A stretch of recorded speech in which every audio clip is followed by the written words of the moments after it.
We have in our Press TV headquarters in the Iranian capital, Tehran, Professor Mohammed Marandi, University of Tehran.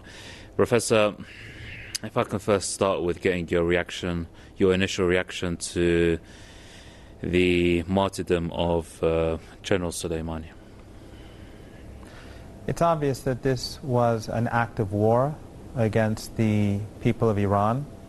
It was also an act of war against the people of Iraq. Both General Soleimani and the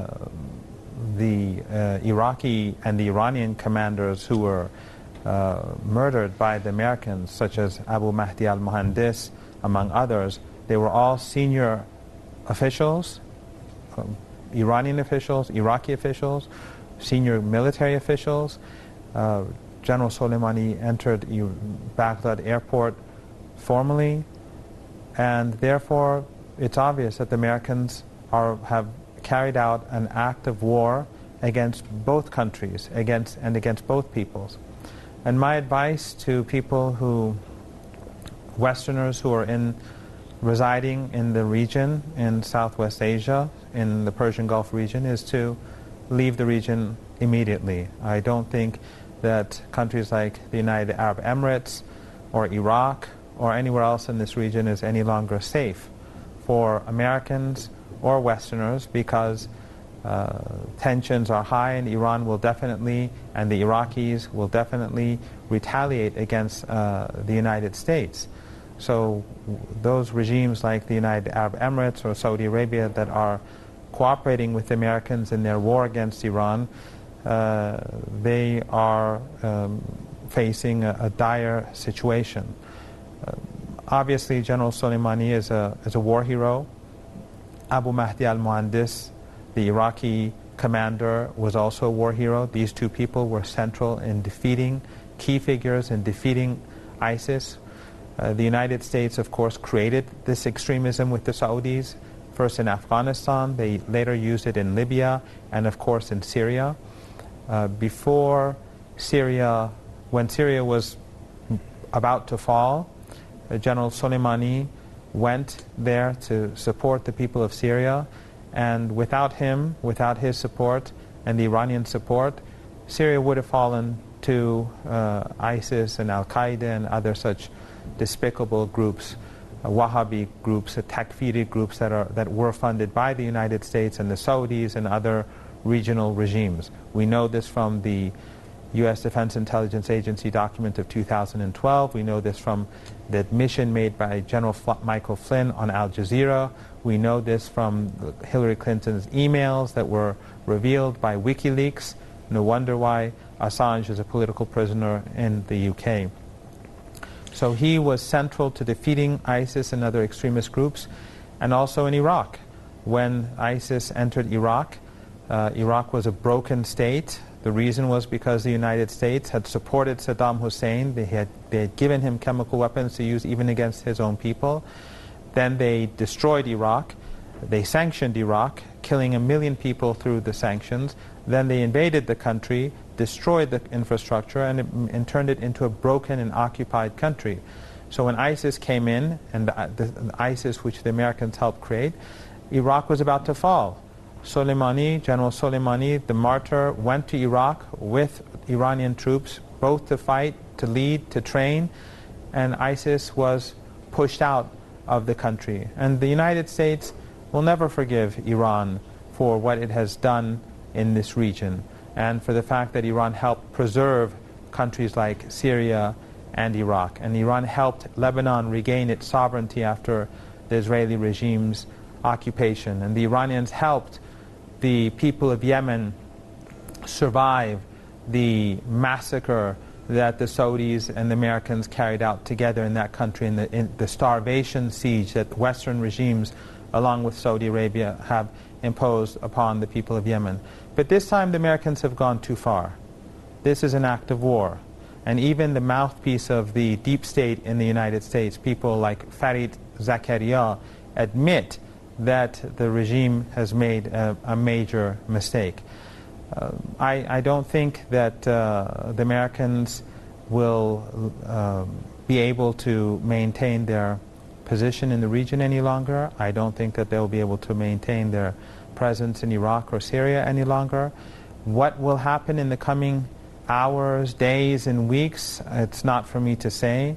But again, if I was a Western citizen, I would leave this, a citizen from a Western country, especially an American, I would leave this region immediately. Yeah, as you mentioned there, Professor, General Soleimani was on the ground in the town of Jurf al-Sakhar, which is just 20 to 30 kilometers away from Baghdad, on the very day that Daesh approached that town. And he helped to repel the Daesh attack. And he essentially saving Baghdad and the region and beyond, and Erbil as well. Now, we're getting some strong reactions from Iran that America's crossed the red line.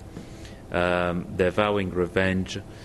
And you've also mentioned that Americans should get out of the region.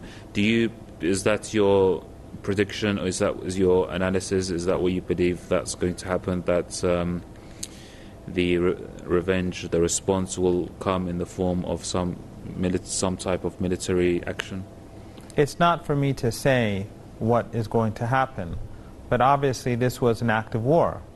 The Americans murdered a high-ranking Iranian military official, a high-ranking Iranian government official. They murdered a high-ranking Iraqi military official. And therefore the occupation forces in Iraq will definitely pay the consequences. I think it's quite clear. But also regimes like the United Arab Emirates and others that support the Americans, which have American military bases, I think that their situation is very precarious. And therefore I do not see a future in these countries. I think, again, that it's better for all Western citizens and perhaps everyone who can leave the United Arab Emirates and other countries, the Saudi regime, but in particular the United Arab Emirates is vulnerable, for them to leave immediately, not to wait for anything, not to wait for some sort of event to take place. They should leave now. And I think all Westerners in Iraq should definitely leave immediately, whether they're businessmen or businesswomen or embassy staff. The Americans have just carried out an act of war against the Iraqi people. And I think the Americans have made a grave miscalculation. General Soleimani is extremely popular in Iran.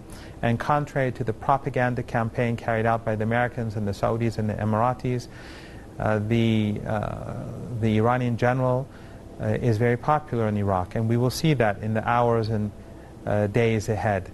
Despite all the anti-Iranian activities carried out by American NGOs, the former Baathists, the followers of Saddam Hussein, and supporters of ISIS in Iraq, and some people who were fooled by this propaganda, we will see that the Americans will not be able to control the situation in Iraq, that the Iraqi people will demand revenge from those who carried out this act of war against their war heroes.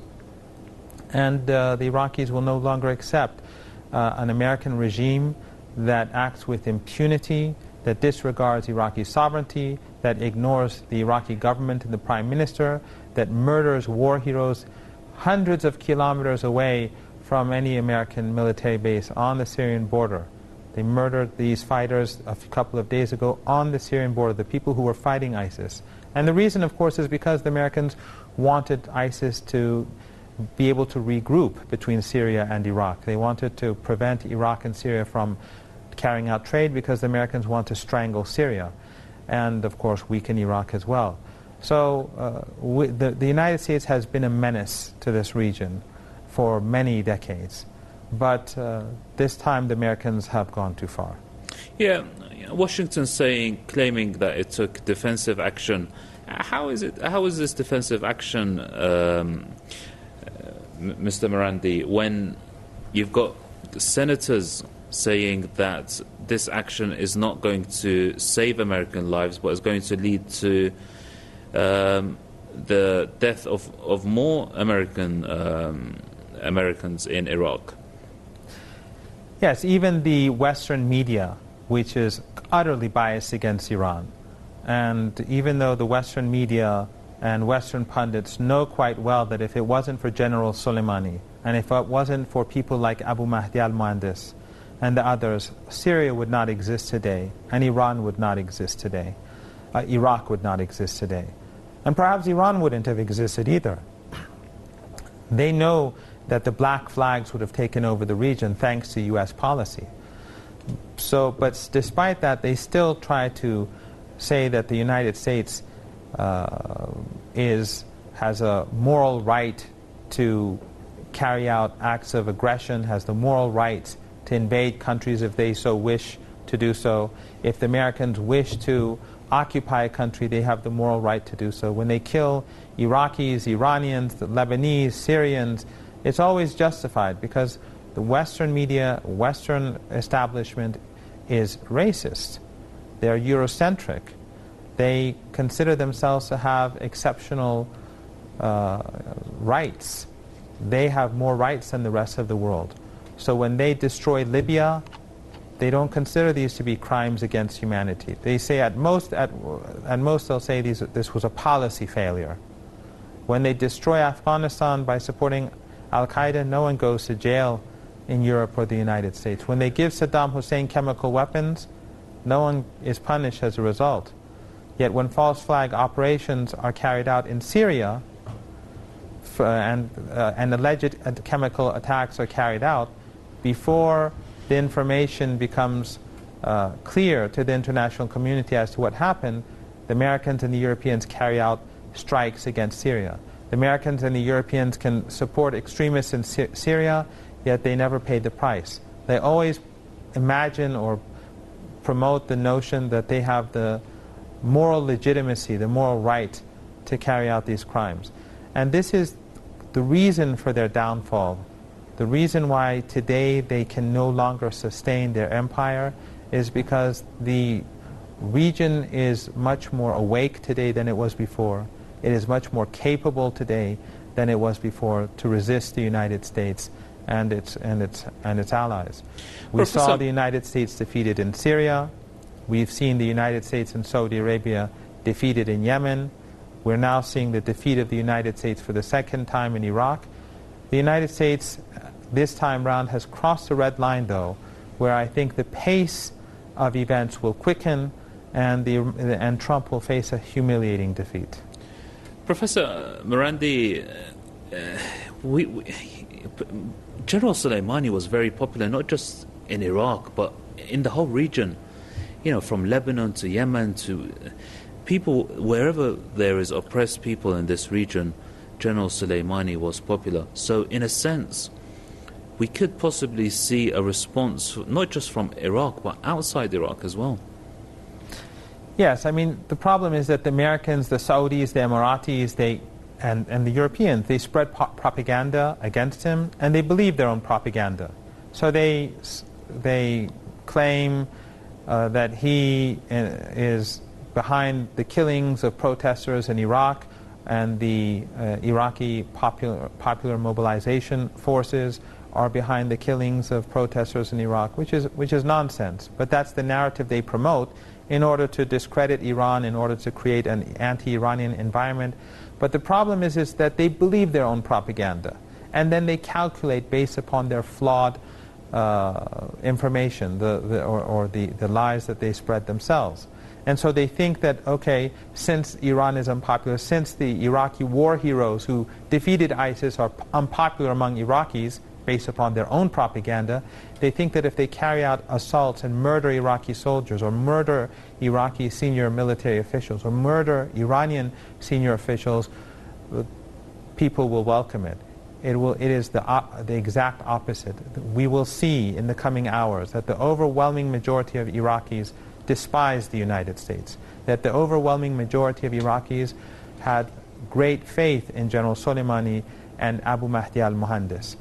The fact that Ba'athists, the old Saddam Hussein supporters and ISIS supporters, and Western NGOs in Iraq coordinated anti-Iranian protests does not mean that they speak on behalf of the Iraqi people.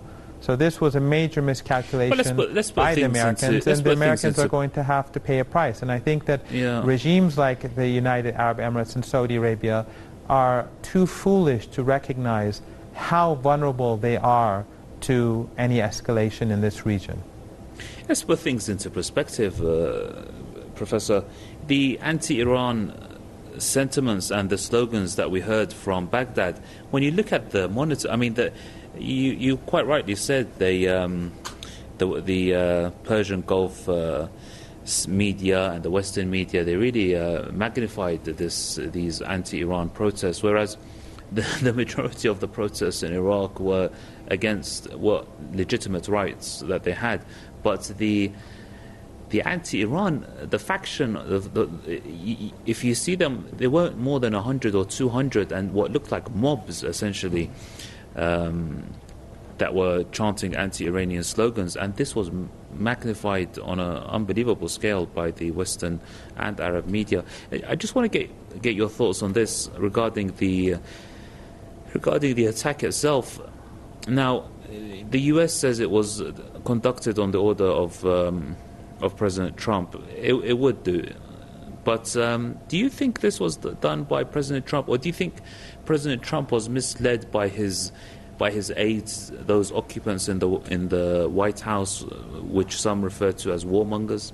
I think there is a possibility that elements within the deep state in the United States want Trump to lose the election, and therefore those elements, whether in the U.S. intelligence services or the military, want to encourage conflict because they know that Trump will lose, the United States will fail, and that as a result Trump will not get reelected. I think that is a possibility. That's not something that we should discount. That's not something that we should just consider as a conspiracy theory. I think it is quite possible that senior officials in the United States, in the deep state, in the military, in the intelligence, want Trump to lose in this region so that he can be removed from power and so that they can prevent him from being reelected. I'm not saying that this is what happened, but I believe that this is something quite plausible.